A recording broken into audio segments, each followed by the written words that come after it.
මිනාසාන් කනිචිවා. ඔන්න අදත් අලුත් වීඩියෝ එකක් අරගෙන ඔයාලත් එක්ක එකතු වෙන්න හිතුවා. අද වීඩියෝ එකෙන් අරගෙන එන්නේ ගොඩක් අය අහපු ප්‍රශ්නයකට උත්තරයක්.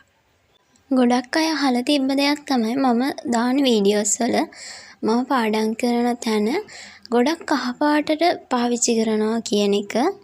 ඇයි එහෙම කරන්න කියලා ගොඩක් අය අහලා තිබුණා. මම පාඩම් කරන තැන මේස රෙද්ද කහපාටයි. එතකොට මම දාන වීඩියෝස් ගොඩක් කහපාටට හුරුයි. පාඩම් කරන තැන දාලා තියෙන ලයිට් එක කහපාටයි. ලෑම්ප් එකේ ලයිට් එකත් කහපාටයි. ගොඩක් අය අහලා තිබ්බේ මේ කහපාට පාවිච්චි කරන එකේ මොකක් හරි විශේෂත්වයක් තියෙනවද කියන එක. ඔව් ඒකේ චූටි රහසක් තියෙනවා.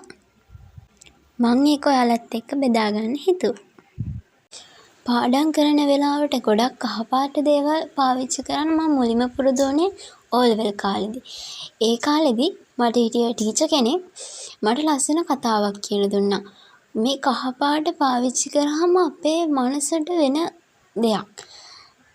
ගොඩක් වෙලාවට කහපාට ලයිට් එකක්, ඒ වගේම කහපාට මේස රෙද්දක්, පොතකට දාන කවරේ වුණත් කහපාටට දානවා නම්, ඒ වගේම අපි පාඩම් කරන දෙයක් කහපාටින් හයිලයිට් කරනවා නම් ඒක අපේ ඔළුවට මනසට යන්න තියෙන ප්‍රවණතාවය වැඩිලු.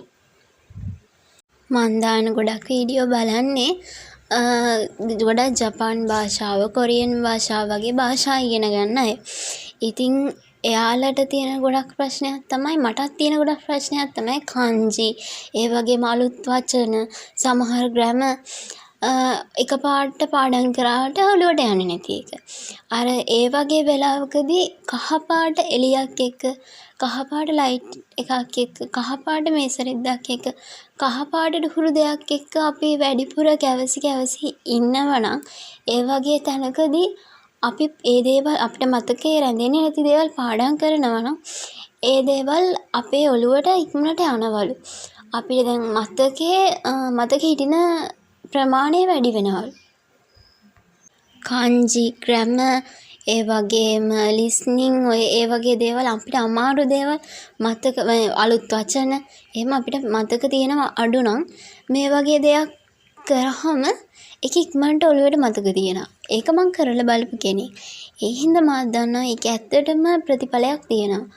ඒක ඔය මොඩක් මතකේ රැඳෙනවා අඩු අයට මේ ක්‍රමේ පාවිච්චි කරලා බලන්න පුළුවන්.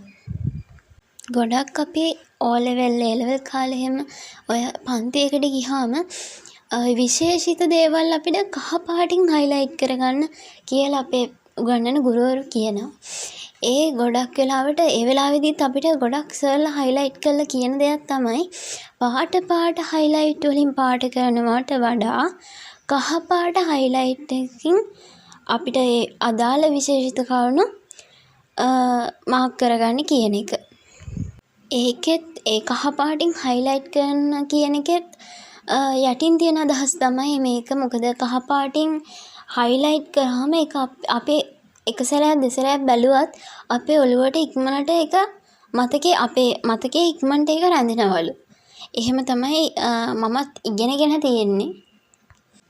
අපි දැන් මොන හරි සබ්ජෙක්ට් එකකට ඉගෙන ගන්නකොට අපි ඒ සබ්ජෙක්ට් එකට බලාපොරොත්තු වෙනවනේ රිසල්ට් එකක්. අපි ඉතින් හැමෝම බලාපොරොත්තු වෙන්නේ ඒ කියන රිසල්ට් එකනේ. ඉතින් අපිට අපි ඉගෙන ගන්න සබ්ජෙක්ට් එකට අදාළ පොතට කහපාට කවරයක් දාලා රතු පාටින් ඒ අකුර සඳහන් කරගන්නව නම් අපිට ඒ පොත දිහා බලන ගානේ අපේ ඔළුවට යනවලු මට මේ සබ්ජෙක්ට් එකට අනිවාර්යෙන් එකක් ගන්න ඕනේ. මම මේ සබ්ජෙක්ට් එක අනිවාර්යෙන් පාස් වෙන්න ඕනේ. මේ සබ්ජෙක්ට් එකට මම කොහොම හරි එකක් ගන්නම ඕනේ කියන අදහස අපේ ඔළුවට ඉක්මනට යනවලු.